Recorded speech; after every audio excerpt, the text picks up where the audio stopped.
Welcome to the Digital Glue Podcast. These digital untangling episodes are brought to you by Crystal Kordalchuk, CEO and founder of Virtually Untangled. This podcast is for entrepreneurs who need untangling from the day-to-day tasks in their business. These virtual world untanglers never underestimate the power of a good idea. And if that sounds like a lofty goal, well, it is. A decade ago, Virtually Untangled was founded with the goal of creating meaningful digital experiences that connect with people. Crystal and her team of honorary untanglers are now providing business owners just like you the opportunity to own your story and share it with the world. So, every Tuesday morning, she'll be dropping a new episode that will help you think big and dream even bigger. Let's dive into today's episode. The words we use to write our stories are sacred to us. But think about it for a moment. Why do we choose the ones that we do? It's kind of like asking a musician to describe their musical compositions. The words that we choose are magical bits of creativity that take our ideas and make them reality. We're trying to convey a message. So whether in a form of a book, a guide, a poem, and even an advertisement, where we try to convey a message to a person who may want to grab a hold of what we have to offer. So when we're trying to reach this special unicorn audience, we must choose the best words to use. The internet is a huge and massive marketplace, so we must be strategic in our thinking in order to make ourselves easily findable. This way, they can always find us just when they need us. The digital transformation of marketing over the years has made it an absolute must that the very words we choose must be searchable. They must be key words. So I think it's fitting to start at the very beginning and define the mission. Your main mission in this category is to conquer search engines, namely Google, to make your site rank higher than your competition. And it's actually easier and less frightening than it sounds. First, let's define the term SEO, the one we see everywhere, as I know this term puts business owners on edge sometimes.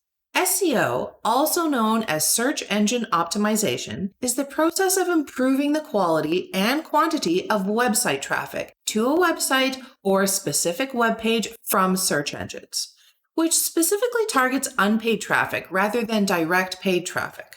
And as Wendy Parasol says, Google only loves you when everyone else loves you first. It's so simple, yet so true. Google's purpose is to organize all the information in its digital space and present it so that the best is at the top of the search results. But by now you're probably wondering, how does Google determine what is best? Well, Google's algorithm takes into account many factors, but one of the most important signals is the number of websites that reference or link to the information that's being searched. Think of each link like a vote, one in that website's favor, telling Google that it deserves to rank high in the search results.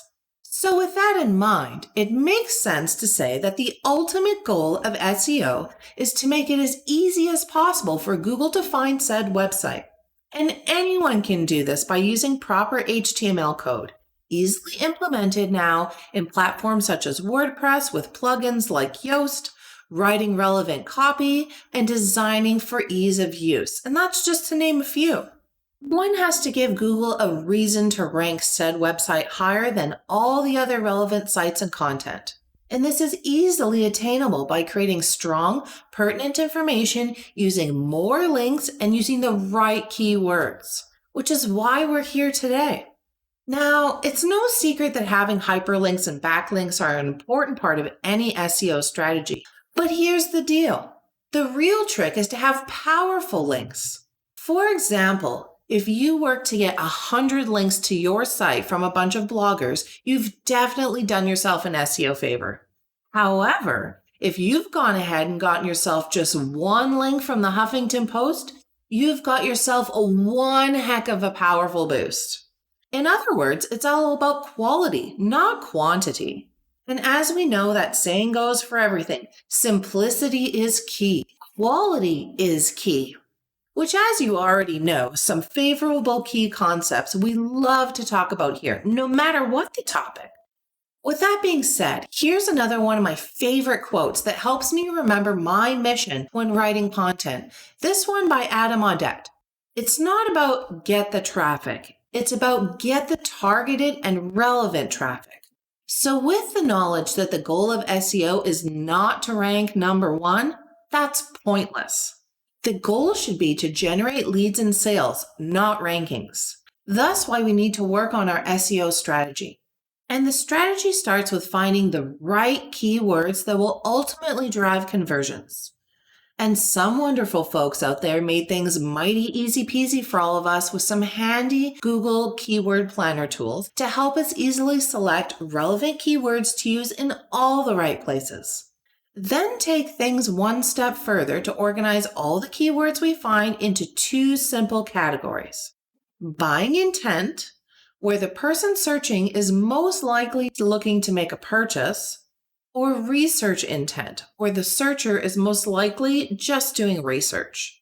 It's all about focusing your SEO efforts on the buying intent keywords first to give you the best chance to drive leads and sales. And with SEO constantly changing, we still need to carefully include our keywords in our content. So let's dive right on into our top 9 tips and tricks for finding those perfect and brilliantly searchable keywords and pull in lots of profitable traffic. Number 1, look for long tail keywords. This term may sound foreign to most, but it's really just phrases of roughly 3 to 5 words. They are effective because people searching for longer key phrases are usually closer to the purchase stage in the buying cycle, as they've already done their research and are ready and in the zone on that ever amazing call to action we all know so well, the buy now. So even though the overall search volume is lower, long tail phrases attract targeted traffic that you want on your website anyway. Because those people are not just cruising your pages due to boredom, they're ready to become your customer. And because this string of keywords usually aren't as competitive as the shorter ones, they can be much easier for Google to sort and then rank, meaning they are more likely to send you some more solid traffic. So our mini tip here is when using long tail keywords, product titles are a good place to start. Number 2. Tell Google about your title tags. In short, without getting all nerdy techie on you, a title tag is an HTML element that specifies the title as a specific web page. These title tags are displayed on search engine result pages as the clickable headline for a given result and are important for usability, SEO, and social sharing. So make sure to check if each and every page on your website has a title tag. And if it does, make sure it's under 55 characters, as it's going to tell Google and other search engines what content is on your site, thus using those magically select keywords. And the better the keyword selection, the higher the chance your site will appear in the results when someone searches for what you're offering on it. Number 3. Don't skip on the semantics. Semantics is the study of meaning, reference, and truth in words. Using this specific type of content indexing is a quick tip to finding the best keywords by using related terms in addition to your main key phrases. It is an extremely powerful tool because search engines are just getting smarter, literally every second. So if a page is talking about cars, for example, search engines expect to see related terms like makes, models, and related car parts. The more semantic words they can find, the more relevant and authoritative they assume this digital space is. And once again, better rank for more keywords. See how that works? So how can we find a tool to help us locate the best semantic words? Again, you can utilize the Google Keyword Tool or even brainstorm some related words yourself using an online thesaurus or a general Google search to see what comes up. Number 4. Images deserve names too. Images are meant to make the user experience better, more alluring, and just straight up more fun. Imagine an entire site that was just straight copy. We all know that we have made decisions on where to shop based on how good the related imagery looks. And for us, structure as well. It's not new news. We shop with our eyes. So your image selections should not only improve the user's experience, but also because they have a positive impact on your SEO. It's not enough to simply plunk images on a site, though. To help with your Google search ranking, it's best to come up with creative file names and alt tags, which describe what the image is. This content will help Google and other search engines identify what the picture is. And again, the more relevant it is to the search query, the more likely your website will show up. It's just another simply powerful tool to drive people to your site above all others. Just make sure that the words you're using on your imagery is keyword driven. Number 5, keep an eye on digital trends. Trends show us what's new and popular, and yes, even in searches. So if you happen to find any of those popular topics and queries are in relation to your specialty and niche, you can capitalize on that and get a lot more traffic very quickly. Yep, you can hop on that gravy train and ride it all the way to the ranks. Little nerd humor there. There are a ton of tools available to help you discover trending search queries. The most popular and well-used is Google Trends, but feel free to drop us a line and we'd be happy to offer you some additional suggestions. Number 6, location, location, location. Adding location-based keywords can help you stand out from the crowd. And most importantly, will help you show up higher in local search results. So make sure to add country, province or state, city, and even more trim like some local nicknames and hotspots.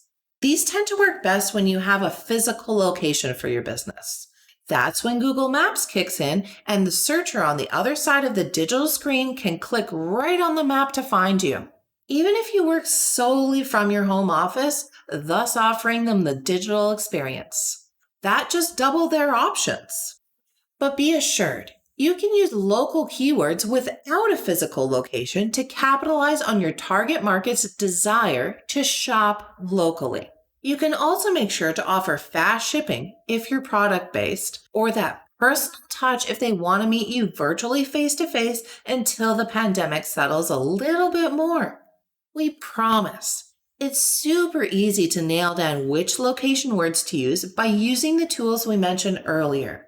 Just make sure to filter your results by location. Get as filtered as you can, keeping in mind that the more details you provide, the easier you've made the experience, which in turn means the more likely they will return.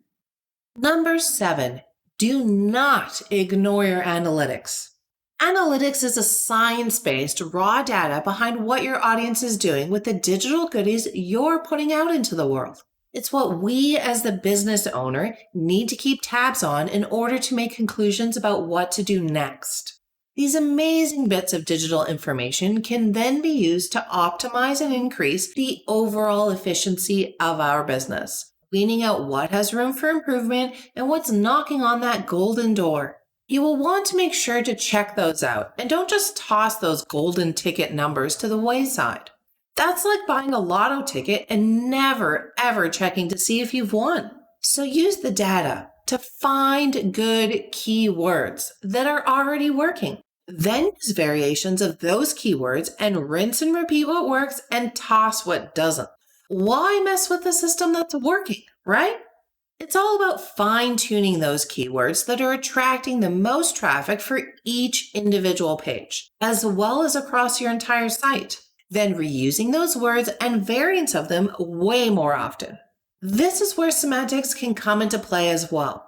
See how all these techie puzzle pieces work together? I bet you it's not as scary as you thought. Number 8, prioritize in order to be profitable. Without a doubt, the most effective keywords attract visitors to your site, and hopefully ones that will eventually buy from you. So one of our super special secrets to finding great keywords is to know which phrases will affect your bottom line. So first and foremost, research your keywords and separate them into little related lists. Then make a list of the cost of each offering in order to determine which might lead to a multi-item sale. Then with all that information, do your best to determine which keywords are worth more, which of course you now need to use more. Keep a close watch. Even document when you create posts and offerings and what words you used. Compare with how many sales you made in that period. Okay, folks, I know this topic is a little bit drier than usual, but it's something business owners tend to slough to the side, more than they should. And we did our best here to shed some light, in hopefully a more fun way, so that all these important tidbits stick together and never get lost in the digital space abyss again. So with that being said, last tip. Number 9, keep close tabs on the competition. Business owners sometimes get unlawfully categorized into 2 groups, the risk takers and the conservative bunch. Risk-taking business owners might want to opt out for the highest competitive keywords right from the get-go, while the more conservative types might prefer aiming for low competition keywords and building on their success over time, usually with well-researched content, like we discussed in tip number 5. Either way, it's always a good idea to know the competition level in order to produce the right keywords for your business. And in order to understand how much work it will take to get the results you want to achieve, we highly recommend this basic method for checking your competition.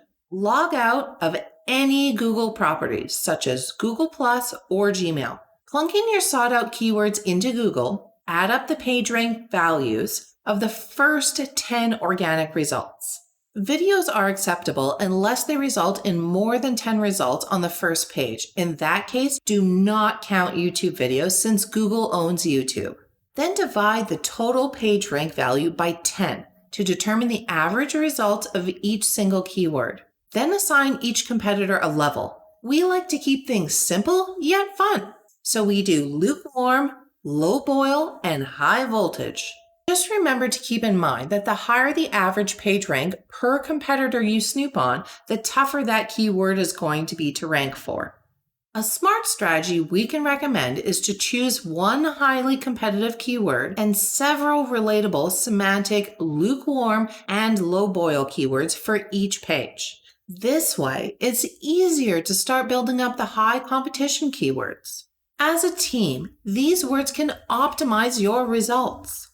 So the low techie rules of thumb can be used no matter what you're working on. Whether you're running a content-focused blog, a solopreneur business, a local hotspot shop or restaurant, or a high-end brand marketer, you will need some solid, well-thought-out keyword research to kickstart your content and your marketing activities in order to make sure you stand out above the rest. And rest assured, once you've gone through these 9 simple steps, you'll have enough insight to craft a solid SEO strategy and start in on that killer content you've been dreaming up. And don't forget, we're only a digital click away if you need help or have any burning queues that need ACE. So don't hesitate, by any means, to reach out. And that's a wrap. Virtually Untangled is a full-service business, which means they've got you covered on design and content right through to digital and organization. You'll form a long-lasting relationship with them as collaboration is central to everything they do. Now it's time to seize the moment and become inbox friends. It's easy to do. Just hop on over to virtuallyuntangled.com or their Facebook page to opt in and receive instant access to the most inspirational ride of your life. So what are you waiting for? Become inbox friends with VU. Until the next episode, keep untangling.